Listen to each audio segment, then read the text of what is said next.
텍스트성에 대해서 공부할 건데요. 텍스트성이라고 하는 말은 텍스트가 다른 텍스트와의 관계 속에서 텍스트로서 기능한다는 의미를 가지고 있어요.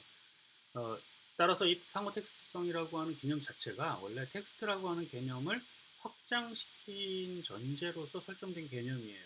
우리가 앞에서 의도성부터 해가지고 지금까지 전체가 다 텍스트 바깥으로까지 나가서 텍스트성을 설명하고 있다는 거 기억하셔야 됩니다.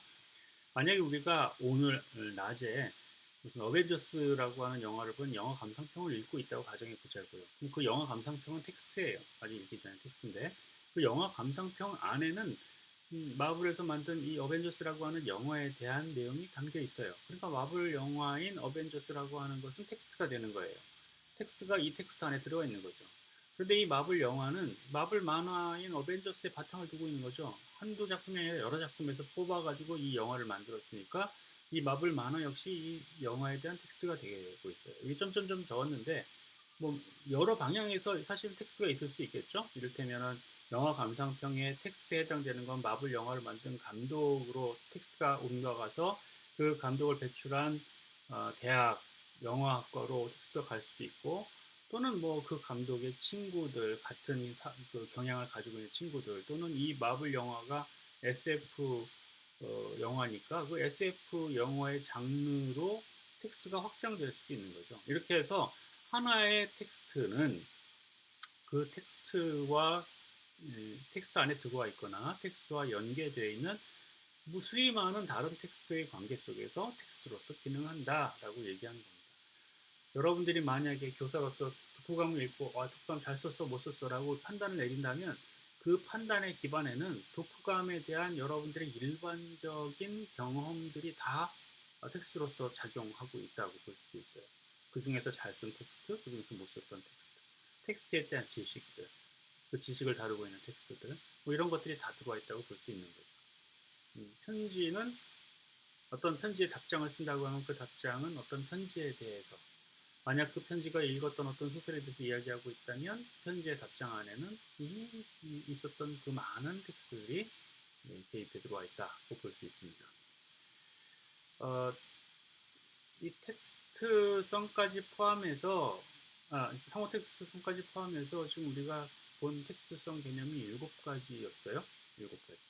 뭐뭐 있었죠? 다시 한번 생각을 해보면 결속 구조, 응집성, 의도성, 용인성, 정보성, 상황성, 상호 텍스트성 이렇게 7가지가 있었습니다.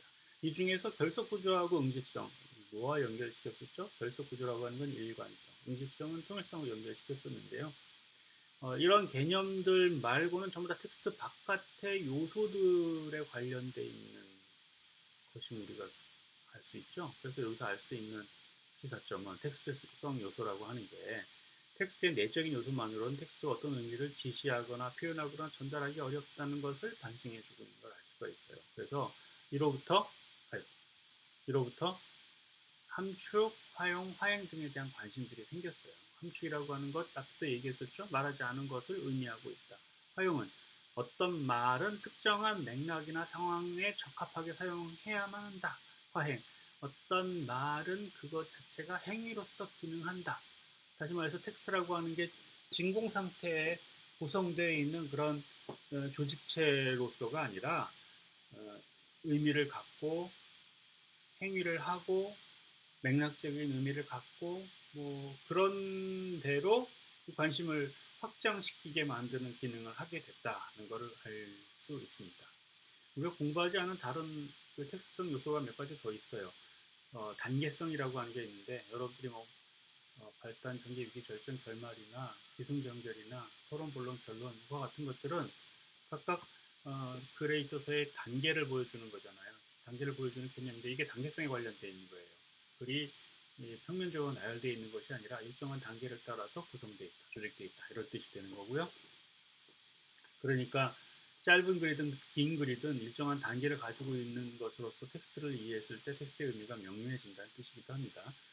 또 강조성이라는 게 있어요.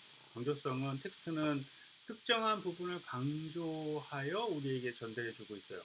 특정한 부분을 강조한다는 것은 우리가 생각을 할 때는 뭐 텍스트는 어떤 화제를 가지고 있다. 텍스트는 어떤 주제를 가지고 있다. 텍스트는 주제문을 가지고 있다. 이런 의미에 해당되는 거죠. 텍스트에서 복선을 가지고 있는 것도 강조성과 관련돼 있어요. 복선은 숨겨져 있는 거긴 하지만 숨겨져 있는 걸 알 수가 없으면 복선을 세팅 못하죠. 그러니까 무슨 지뢰를 깔아놨는데 지뢰가 있는지 없는지 모른다 그러면 지뢰를 밟기 전까지는 지뢰인 줄 몰라요. 근데 지뢰를 밟으면 지로서 기능을 더 이상 못하게 되는 거잖아요. 한번 터졌으니까. 끝에까지 가가지고 그게 거기 지뢰가 있었네? 라고 하는 것을 알게 하려면 전혀 모르면 안 되고 사실은 짐작할 수 있게끔 해줘야 돼. 오, 저기 지뢰가 있구나. 그래서 지뢰를 왜 놨을까? 이 생각을 하게끔 만들므로써 그 이후의 행위에 영향을 미치는 것. 실제 지뢰와는 좀 다른 거죠. 복선이라고 하는 거. 이것도 그러니까 몰랐으면 관련이 없겠지만 복선은 사실은 드러내는 측면에서 복선으로서의 기능하는 게 있기 때문에 강조성 요소와 관련이 돼 있다는 거예요. 이상으로 텍스트성에 대해서 공부를 좀 해봤는데요. 여러분들에게 같이 나눠줬던 학습활동지 있었죠. 그 학습활동지의 문제들은 중고등학교의 교육과정에 따라서 일반적으로 제시할 수 있는 그런 지식 요소로 구성되어 있는 질문들이에요. 그런데 잘 읽어보면 그 질문들은 각각 우리가 공부한 텍스트성과 관련되어 있는 질문이라는 걸 알 수 있을 거예요. 세 개 비슷하면서 다른 글을 똑같은 질문으로 질문했는데 여러분들이 그 학습활동지를 풀어보면 텍스트성이라고 하는 것이 어떻게 중요한 개념이구나 하는 것을 좀 이해할 수 있을 거라고 생각합니다. 그 과제 꼭 풀어보고 과제 게시판에 제출해 주시기 바랍니다. 여기까지